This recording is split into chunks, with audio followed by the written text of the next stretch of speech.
Είμαι άνθρωπος που όταν θέλω κάτι πολύ το πάω μέχρι το τέλος. Αφιερώνομαι σε αυτό ολοκληρωτικά, πράγμα που με κάνει πολλές φορές να φτάνω στα όρια μου και να τα ξεπερνάω.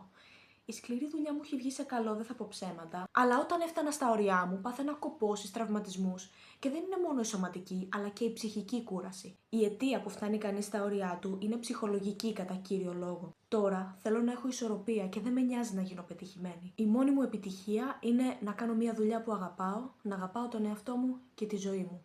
Και αυτό δεν προϋποθέτει να σκοτώνομαι στη δουλειά, αλλά να έχω μια υγιή ισορροπία. Οι καλλιτέχνες, λόγω της φύσης του επαγγέλματός τους, είμαστε περισσότερο σε κατάσταση επιβίωσης. Γι' αυτό και δουλεύουμε όλη μέρα χωρίς ωράρια, αργίες κτλ.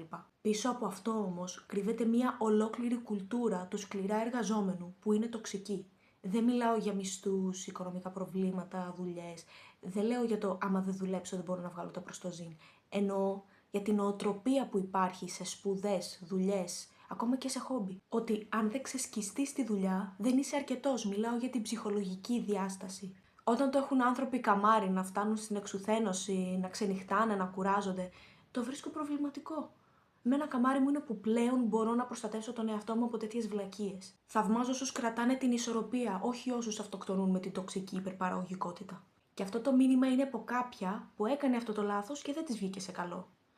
Ακόμα προσπαθώ να σέβομαι τον εαυτό μου και να κρατάω την ισορροπία, και τώρα που βρίσκομαι σε καλύτερη νοητική κατάσταση, βλέπω την παράνοια.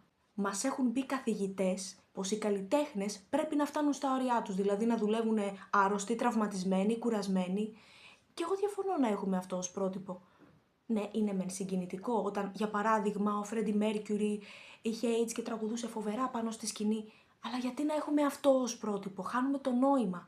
Είναι διαφορετικό να είσαι άρρωστος και να κάνεις τέχνη για να σε κρατάει ζωντανό, και άλλο το αντίθετο. Να σε στέλνει στο νοσοκομείο η δουλειά που αγαπάς τόσο πολύ. Ειδικά εμείς οι καλλιτέχνες που είναι στο χέρι μας να κάνουμε τον κόσμο καλύτερο, έχουμε ρομαντικοποιήσει το να υποφέρουμε. Διαφωνώ να φτάνουμε σε αυτά τα όρια. Γιατί αν αγαπάς αυτό που κάνεις, θα φροντίζεις να ξεκουράζεσαι για να συνεχίσεις να το κάνεις.